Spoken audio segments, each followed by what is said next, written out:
옛날 우화 중에 5손가락 이야기가 있습니다. 5손가락이 함께 사이좋게 지내고 있는데 어느 날 첫째 손가락이 얘들아 내가 엄지니까 최고야 라고 자랑을 하는 것입니다. 가만히 옆에서 듣고 있던 둘째 손가락이 이에 질세라 아니 무슨 말이야, 무언가를 가리킬 때에는 내가 제일 많이 사용된다고 하며 자랑을 했습니다. 셋째 손가락도 가만히 있을 수가 없었습니다. 다른 손가락들을 쳐다보며 너희들 웃기는구나, 한번 키를 재보자, 누가 제일 크니, 우리 중에 나보다 더 큰 손가락이 있으면 나와봐, 내가 제일 크다 라고 하면서 으스댔습니다. 넷째 손가락도 가만히 있을 수 없었습니다. 그래, 너희들 말을 내가 다 인정한다. 그러나 약혼이나 결혼 같은 귀중한 사랑을 서약할 때 내 손가락이 사용되는 거 알지? 라고 하며 잘난 체 했습니다. 손가락들은 모두 다 자기 자랑을 한 가지씩 내놓았지만 마지막 남은 5째 손가락은 내놓을 자랑거리가 없을 것이라고 생각했습니다. 그런데 그 마지막 손가락이 당당하게 큰 소리로 이렇게 외쳤습니다. 야, 나 없으면 병신이다. 이렇게 말을 했다는 거예요. 이 5손가락 이야기는 우리가 사는 시대를 잘 묘사해 주고 있습니다. 현대를 자기 PR 시대라고 합니다. 사람들은 할 수만 있으면 자기를 자랑하고 자기를 홍보합니다. 건강한 사람은 힘을 자랑합니다. 많이 배운 사람은 학식을 자랑합니다. 돈이 많은 사람은 돈을 자랑합니다. 명예를 자랑하기도 합니다. 물론 복잡한 현대에서 개인이나 기업이나 나라나 한결같이 자기 PR이라고 하는 것은 필요하기도 하고 실제로 중요합니다. 그런데 보통 자기 PR의 특징은 대부분 이루어 놓은 업적, 특기나 취미 등과 같은 장점들을 내용으로 합니다. 일반적으로 단점을 PR하는 경우는 찾아보기 어렵습니다. 만약 자기의 단점이나 부족함을 자랑하는 사람이 있다면 정신 나간 사람이라는 소리를 들을지도 모릅니다. 정상적인 사람이라면 자기의 핸디캡이 아닌 장점을 자랑하며 자기 PR을 합니다. 그런데 지금으로부터 약 2000여 년 전에 활동하던 사도 바울은 달랐습니다. 사도 바울은 잘 알다시피 인간적 세상적으로 내세울 만한 가문과 학벌과 신분 등 자랑거리가 여러 가지였습니다. 그런 반면에 일생 커다란 고통을 안겨주는 가시가 있었습니다. 교부 터툴리아는 바울을 끈질기게 괴롭게 했던 그 가시를 안질이나 두통이나 간질 등 돈과 의학으로 해결할 수 없었던 고질병이라고 말을 했습니다. 바울뿐만 아니라 인류 역사에 오고 가는 사람 중 건강, 가족, 생업, 대인관계 등의 삶에서 가시가 없는 사람은 단 한 사람도 없습니다.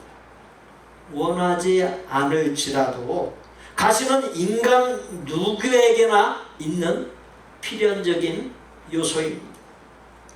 사도 바울에게 있었던 가시는 바울을 심히 괴롭게 했고 일생 품고서 살아야 했습니다. 본문에 의하면 그 가시, 곧 고통이 떠나기를 주께 3번 간구했다 했습니다. 그런데 어떻게 됐습니까? 떠나기는커녕 내 은혜, 곧 하나님의 은혜가 너에게 족하도다 라고 하는 당황스러운 하나님의 응답이 있었습니다. 바울은 네 은혜가 너에게 족하도다, 하는 하나님의 응답을 받은 후에 이 가시를 대하는 태도가 달라졌습니다. 고린도후서 11장 30절에 내가 부득불 자랑할진대 나의 약한 것을 자랑하리라. 고린도 12장 5절에 나를 위하여는 약한 것들 외에 자랑치 아니하리라. 고린도후서 12장 9절에서 나의 여러 약한 것들에 대하여 자랑하리니라고 했습니다. 인간적, 세상적 모든 자랑거리를 다 배설물로 여기고 오히려 약점을 드러내놓고 크게 기뻐하면서 자랑했습니다. 바울이 왜 그렇게 했는지가 의문점입니다. 조개에서 영롱한 진주가 탄생한다는 사실을 잘 아실 것입니다. 조개가 입을 벌리고 있으면 바닷물이 철렁거리면서 모래 알갱이들이 조개 속으로 들어갑니다. 모래 알갱이들이 조개의 살점에 들어가 쓸리면서 조개는 고통스러워하고 진액을 만들어냅니다. 그 합쳐진 모래 알들과 진액이 오랜 세월 끝에 영롱한 진주로 탄생합니다. 그런데 한 가지, 날카로운 모래일수록 더 강하고 빛나는 진주를 만들어낸다는 것입니다. 돌이나 나무 등으로 아름다운 작품, 존귀한 작품을 얻기 위해서는 날카로운 칼로 잘라내고 깎고 다듬어야 합니다. 아무런 가치도 없어 보이는 차돌맹이 같이 생긴 원석의 돌을 값진 다이아몬드로 만들기 위해 많은 부분을 깎아내고 다듬어야만 합니다. 인생도 마찬가지입니다. 누구도 원치 아니하는 바가 가시요 고난이지만 그것을 통해 많은 것들을 배우고 성장하고 성숙할 수 있게 됩니다. 바울은 그러한 사실을 내 은혜가 너에게 족하도다, 이 하나님의 응답을 받은 후에 깨닫고 가시 곧 약함이 진정으로 하나님의 은혜 중에 은혜라고 고백하며 약함을 드러내놓고서 크게 기뻐하며 자랑한다 했던 것입니다. 한 심리학자의 조사에 의하면 사람들 중에서 95% 내외가, 즉 대부분의 사람이 열등감을 느끼고 살고 있다고 합니다. 어떤 사람은 공부는 잘하는데 외모에 대한 열등감이 있고, 어떤 사람은 능력은 있는데 문벌, 곧 가문이 좋지 않아 열등감이 있습니다. 또 외모는 자신이 있는데 머리가 좋지 않아 열등감이 있는 사람도 있습니다. 이렇게 무언가 하나씩은 다 열등감을 갖고 있고 그 열등감에 시달립니다. 절대적으로 열악한 상황에 놓여있는 사람들에 비하면 사치이기는 합니다만 대부분 사람이 열등감이라고 하는 가시 가운데 살아가고 있습니다. 우리의 삶을 돌아볼 때 열등감 외에도 이런저런 가시들이 있지 않습니까? 나이 많아지면서 오는 쇠약해짐, 또 건강의 장애, 가족 간 불화, 자녀들 양육이 원하는 대로 되지 않는 것, 생업이나 학업의 어려움, 인간관계의 손상, 진로나 미래에 대한 불확실함 등 이런저런 가시들이 있습니다. 그렇다고 그 가시만 탓하고 어려운 환경을 탓하고 체념하면 그냥 거기에서 끝나버립니다. 어려운 환경이라고 하는 가시를 하나님을 바라보고 믿음으로 극복할 때 그 가시가 오히려 큰 복으로 전환되는 역사가 일어납니다.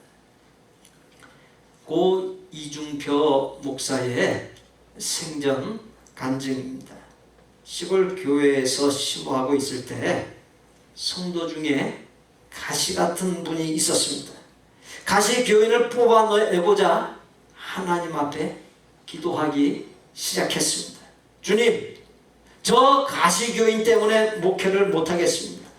설교도 지르고 매사에 찌르니 너무 아파서 목회가 안 됩니다. 그 가시 교인은 지금까지 많은 목사를 찔러 교회를 떠나게 했고 저도 견딜 수 없습니다. 저 묵은 가시를 다른 데로 보내주시옵소서. 그렇게 기도했더니 하나님께서 종아, 그가 갈 데가 없다. 그 가시를 누가 받아주겠냐? 그냥 너에게 있는 것이 좋다. 그렇게 응답하시더랍니다. 주님, 그러면 그 늙은 가시를 천당으로 일찍 데려가 주옵소서. 그렇게 기도했더니 하나님께서 나도 못 고치겠다. 나도 그 가시를 고칠 능력이 없다. 그렇게 말씀하더라는. 그래서 이번에는 전능하신 주님, 병든 자를 고치시던 그 능력으로 그 가시를 고쳐 주옵소서 라고 했더니 병든 자를 고칠 수 있었고 죽은 자를 살릴 수 있었지만 가롯 유다는 못 고치고 대려 내가 죽었다. 너도 고칠 생각 말고 너나 죽을 생각을 해라. 그 가시를 뽑으려고 하다가 네 명대로 못 살고 죽을 것이다. 그런 하나님의 응답을 받았습니다. 그러자 얼른 깨닫고서 주님, 앞으로 그 가시를 손대지 않겠습니다. 나를 죽여주옵소서라고 기도하기 시작했고 마침내 가시가 찌르지만 아프지 않았으며 얼마 후에 가시 같은 교인이 그 가시 노릇을 그만두더라는 것입니다. 그렇습니다. 사람 가시는 사람의 힘으로 되지 않습니다. 기도나 금식으로도 안 될 때가 있습니다. 가시를 통해 가시에 찔림 받은 내가 은혜를 받아 내가 죽고 변화될 때 가시의 문제가 해결되는 놀라운 역사가 일어납니다. 결국 깨닫고 보면 이 가시는 하나님께서 주신 것입니다. 하나님께서 가시를 주시는 데는 그만한 이유, 목적이 있습니다. 본문 7절에 여러 계시를 받은 것이 지극히 크므로 너무 자고하지 않게 하시려고 내 육체의 가시, 곧 사탄의 사자를 주셨으니 이는 나를 쳐서 너무 자고하지 않게 하려 하심이니라. 첫째, 하나님께서 내게 가시를 주신 이유, 목적은 교만하지 않고 겸손하게 하기 위해서입니다.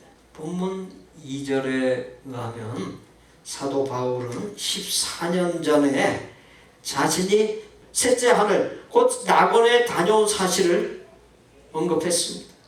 그러한 사실은 남다른 상당한 영적인 체험이었음을 가리킵니다. 또 바울을 통하여 난치의 고질병들이 치유되고 귀신이 쫓겨나고 죽은 사람이 살아나기도 했습니다. 성령 충만의 역사가 일어났고 전 세계에 복음이 전파되는 초석을 이 사도 바울이 마련했고 교회들이 세워지는 등 많은 기적이 나타났습니다. 누구든 그 정도 되면 교만이 하늘을 찌를 수밖에 없지 않겠습니까? 그런데 성경의 여러 곳에서 교만의 결과는 망하는 것이다, 그렇게 말씀하고 있습니다. 2021년 4월 빛과 소금이라는 기독교 월간지에 희소 질환을 앓고 있는 분들에 대한 인터뷰 내용이 실렸습니다.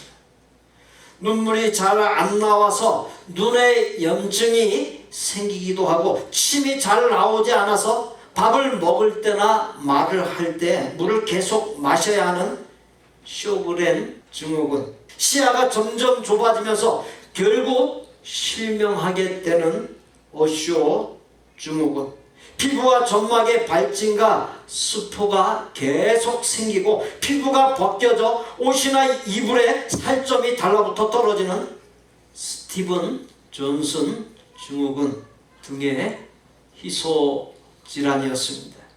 그분들의 공통점이 있습니다. 육체의 가시를 통해 주님을 깊이 만나게 되었다는 것이, 가시를 통해 새벽마다 하나님께 기도로 매달리면서 하나님과 친밀해질 수 있었고, 가시라고 하는 연약함이 날마다 자신 안에 있는 교만함을 꺾는 영적인 안전장치가 되었고, 하나님의 은혜가 부어지는 통로요 도구가 되었다라고 고백했습니다. 사람들은 고통이 없어야 주의 은혜가 넘친다, 그렇게 말을 합니다. 그러나 정치, 사회 컬럼니스트이자 저널리스트인 멜컴 멀거리지는 고통에 관련하여 다음과 같은 글을 남겼습니다. 고통을 모두 없앤다고 해보라. 그런 세상은 정말 무시무시한 곳일 것이다. 교만에 빠지기 쉬운 인간 성향을 바로 잡을 고통이 사라졌으니까 말이다.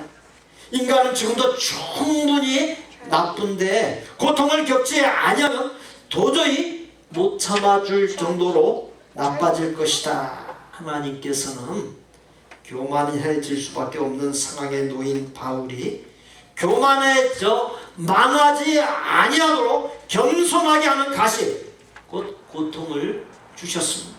육체의 가시는 마치 자동차의 브레이크와도 같습니다. 자동차에 브레이크가 없어 마냥 질주하기만 한다면 사람을 죽이고 본인도 죽는 무서운 사고, 감당할 수 없는 사고가 일어나고 맙니다. 가시는 브레이크처럼 교만하지 아니하고 겸손하도록 더 큰 복을 받고 잘 되도록 조절을 해주는 도구인 것입니다. 경마장의 경주로를 힘차게 달리는 말의 입에는 재갈이 물려있고 그 재갈은 줄로 연결되어 있습니다. 말이 아무리 힘있게 달리다가도 기수가 줄을 잡아당기면 멈출 수밖에 없어요. 그 재갈이 말의 약점이기 때문입니다. 하나님께서는 이 자리에 나에게도 약점을 주셨습니다. 그 약점을 통해서 나를 제어하시고 나를 다스리십니다. 겸손하게 만드십니다. 약점을 통해 나를 하나님의 은혜 안에 거하게 하십니다. 만약 여러분들에게 약점이라고 하는 가시가 있다면 교만하여 제멋대로 날뛰는 것을 막기 위한 하나님의 제어 장치인 것을 기억하십시오. 이제 나의 삶에 가시가 있을 때 그것이 하나님께서 나를 성숙하게 하기 위해 허락하신 것임을 알고 불행으로 열겨 불평하고 낙심하고 절망하며 원망을 해서는 안 됩니다. 나를 새롭게 하고 깊이 있게 하고 더 나은 복을 주기 위한 하나님의 은혜인 것을 알고 가시 앞에 겸손해질 수 있어야 합니다. 가시로 인하여 겸손해질 때 가시의 문제가 비로소 해결되는 역사가 일어나는 법입니다. 모세는 40년간 애굽의 왕궁에서 왕족으로 최고의 삶을 살았습니다. 최고의 문물을 익히고 강대한 권력과 재력이 있었고 그 무엇 하나 부족한 것이 없었습니다. 그러나 하나님께서 그와 같은 모세를 쓰지 않으셨습니다. 광야에서 40년이나 긴 세월 동안 양을 치는 목자로서 낮아지고 또 낮아지게 한 다음에 그 낮아지는 가시를 통하여 비로소 모세를 쓰셨습니다. 러시아의 세계적인 국민 작가인 톨스토이는 겸손의 덕과 침묵은 큰 것이다. 그것들은 약해 보이지만 강한 자를 이긴다. 그러나 소수의 사람만이 참다운 겸손을 알고 있다라고 말했습니다. 이 톨스토이의 지적처럼 참다운 겸손을 아는 소수의 사람 안에 포함될 수 있는 내가 될 수 있기를 바랍니다.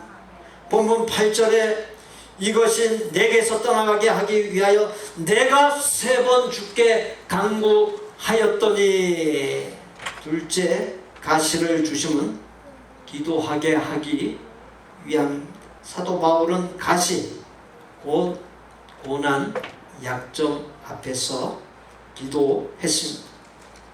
이 기도라고 하는 것을 단순히 구하고 받는 수단으로만 생각하는 것은 기도에 대한 아주 얇은 이해입니다.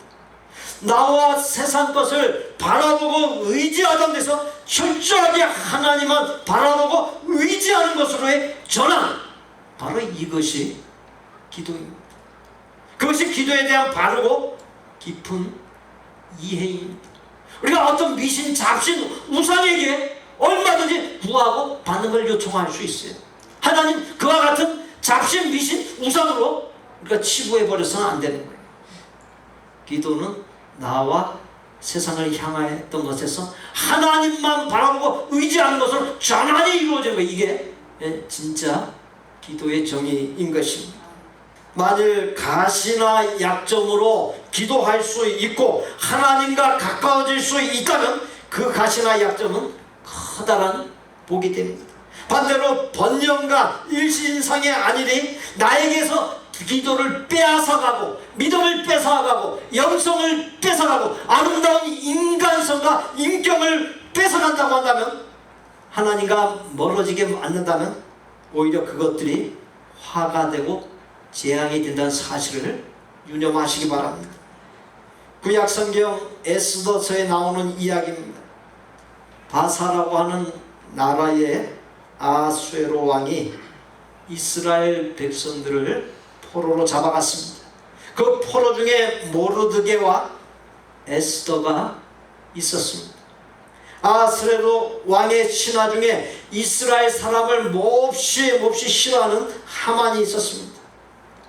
하만은 어떤 구실로든지 이스라엘 사람을 모두 죽이고자, 그 민족을 말살시키고자 혈안이 되었고 마침내 음모를 꾸몄습니다. 한날을 정하여 몰살하기로 했습니다. 그처럼 이스라엘 사람들에게 이 하만은 아주 고통을 안겨주는 커다란 가시였습니다. 모르드게는 왕후가 된 에스더에게 네가 왕후가 된 것이 이때를 위하여 된 것이다 라고 사명을 주었습니다. 에스더는 자신과 온 이스라엘 사람들이 3일간 금식기도 하자고 제안했고 모두가 3일간 금식기도하며 하나님께 매달렸습니다. 그때 기도로 역전의 역사가 일어나고 이스라엘 사람들을 죽이기로 한 날에 오히려 하만과 그의 10명의 아들들이 장대에 매달려 죽는 결과가 있었습니다. 기도로 이스라엘 백성들이 몰살의 위기에서 벗어나는 역사가 일어났습니다. 바로 그날을 기념하는 날이 불임절입니다. 오늘날의 이스라엘 백성들은 불임절이 되면 위기 가운데서 에스더 여왕과 유대인들이 금식 기도를 합니다. 본문 9절에 내 은혜가 너희에게 족하도다. 이는 내 능력이 약한 데서 온전하여 짐이라 하시니라. 그러므로 도리어 크게 기뻐함으로 나의 여러 약한 것들에 대하여 자랑하리니 이는 그리스도의 능력이 내게 머물게 하려 함이라. 하나님께서 내게 가시를 주신 것은 예수님의 능력이 내게 머물게 하기 위함입니다.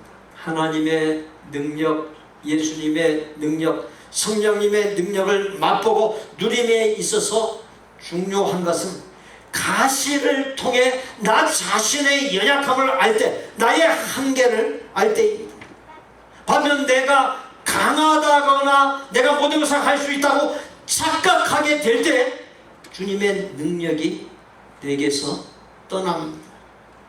삶이 풍요롭고 편안하면 하나님을 멀리하고 하나님의 은혜를 사모하지 않게 되고 하나님의 능력이 나타나지 않습니다. 반면 삶의 어려움, 가시가 있을 때 하나님의 은혜와 인도하여 주심을 갈망하면서 부르짖게 되고 거기에 하나님의 능력이 나타납니다. 미국의 16대 대통령이었던 에이브람 링컨은 인생은 위로부터 주어지는 힘에 의해 움직여진다. 인생은 위로부터, 하나님께로부터 주어지는 힘에 의해서 움직여진다는 거예요. 보이는 이 세상의 것이 이 세상을 지배하는 것이 아니라 보이지 아니하는 하나님의 세계가 바로 이 세상을 지배한다는 것입니다. 가시를 통해 우리의 연약함과 한계를 인정하며 나갈 때 그 위로부터 주어지는 하나님의 힘을 덧입게 되고 능력 가득한 생이 된다는 사실을 유념하시기 바랍니다.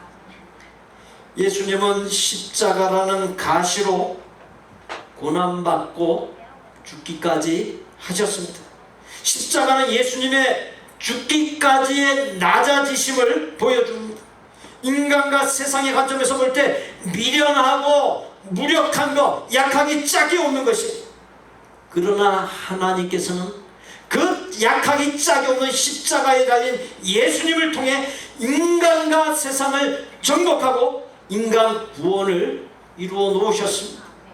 또한 인간의 영원한 숙제인 죽음을 이기고 영원한 생명을 누리게 해주셨습니다.